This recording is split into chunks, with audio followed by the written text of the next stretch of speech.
Bismillahirrahmanirrahim. Assalamualaikum warahmatullahi wabarakatuh.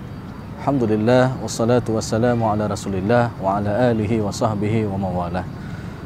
Muslimin yang dimuliakan oleh Allah SWT, kita sering mendengar kisruh tentang permasalahan harta faraid, yang mana tentu saja tentang harta ini terkadang menjadi fitnah, terkadang harta ini bisa menjadi musibah.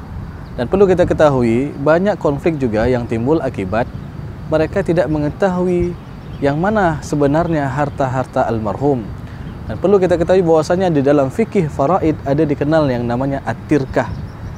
Ma makna tirkah? Apa yang dimaksud dengan tirkah? Tirkah adalah segala sesuatu yang ditinggalkan oleh si mayit, ya, dan itu harus milik punya dia secara sempurna, miliknya secara sempurna. Baik itu harta yang dimiliki dengan cara jual beli, kemudian harta yang didapatkan baik harta bergerak ataupun harta yang tidak bergerak dan lain sebagainya. Oleh karena itu, tentang pembahasan masalah harta tersebut yang dikatakan dengan harta peninggalan ini, ada kewajiban-kewajiban yang harus dilaksanakan sebelum harta itu dibagi-bagikan kepada para ahli warisnya. Adapun kewajiban yang pertama yang berkaitan dengan harta peninggalan si mayit, yang pertama adalah biaya pemakaman si mayit. Biaya pemakaman si mayit bagaimana maksudnya? Yaitu ketika seseorang meninggal dunia dan tidak ada yang menanggung biaya pemakamannya, maka ini diambil daripada harta peninggalan si mayit. Ini penting kita ketahui, dan ini adalah fardu kifayah. Kemudian kewajiban yang kedua yang kita laksanakan adalah dengan melunasi hutang-hutang almarhum. Dan jangan sepelekan tentang masalah hutang, karena Rasulullah SAW pernah mengatakan, nafsul mu'min mu'allaqatun bidainihi hatta yuqda anhu. Jiwa seorang mukmin ini akan terkatung-katung disebabkan hutangnya sampai dia melunasi hutangnya.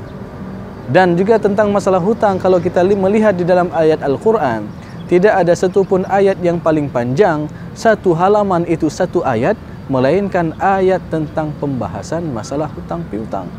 Sehingga Allah Subhanahu wa taala berfirman dalam surah Al-Baqarah 282, A'udzubillahi minasyaitonirrajim, ya ayyuhalladzina amanu idza tadayantum bidainin ila ajalin musamma faktubuh.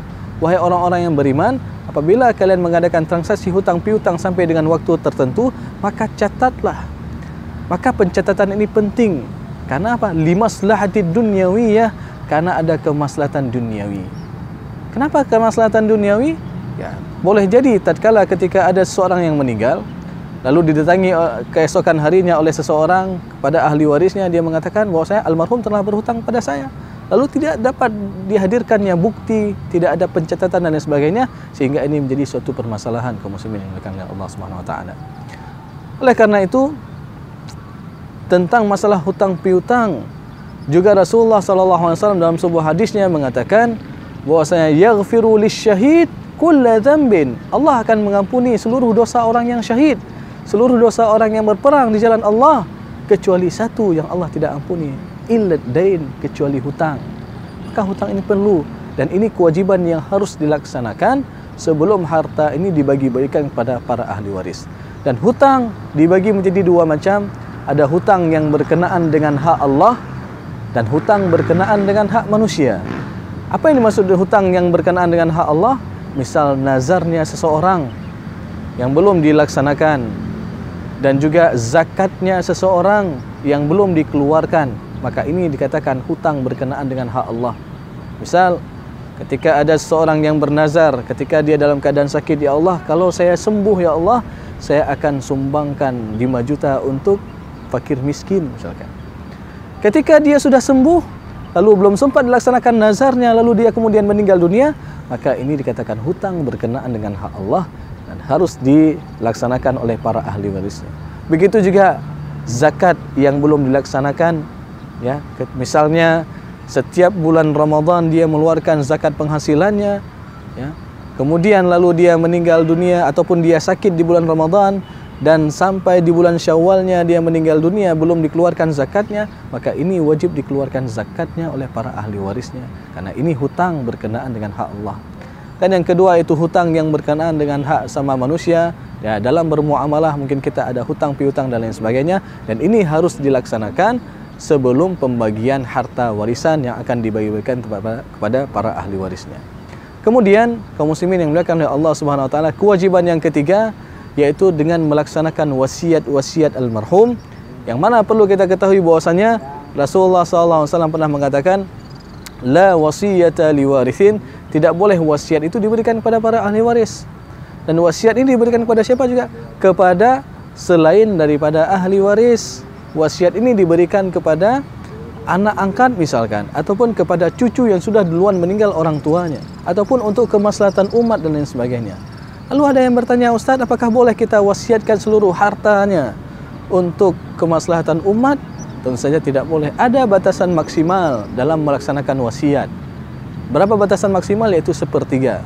Yang mana Rasulullah SAW pernah mengatakan, ketika Rasulullah SAW menjenguk Sa'ad bin Abi Waqqas yang ketika itu dalam keadaan sakit, lalu Sa'ad bin Abi Waqqas bertanya kepada Rasulullah, ya Rasulullah, ana dzu malin, saya seorang yang hartawan ya Rasulullah, dan saya tidak punya keturunan kecuali hanya seorang anak perempuan saja. Bolehkah saya wasiatkan seluruh harta saya ini untuk kemaslahatan umat, wahai Rasulullah? Enggak boleh.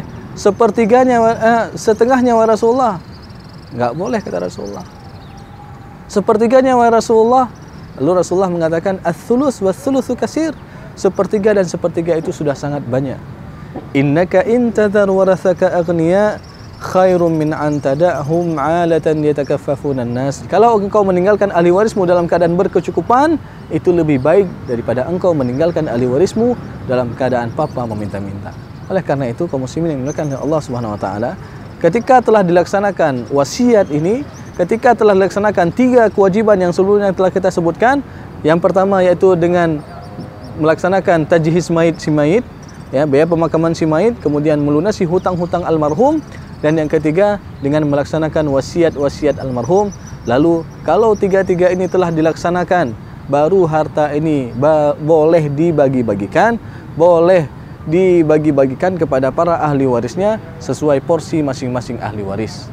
Ada yang dapat setengah, ada yang dapat sepertiga, ada yang dapat seperempat, ada yang dapat seperenam, ada yang dapat seperdelapan, dan ada yang dapat 2/3. Dan bagian-bagian ini telah Allah tentukan di dalam Al-Quran, di dalam surat An-Nisa ayat ke-11, ayat ke-12, dan ayat ke-176 akhir daripada surat An-Nisa.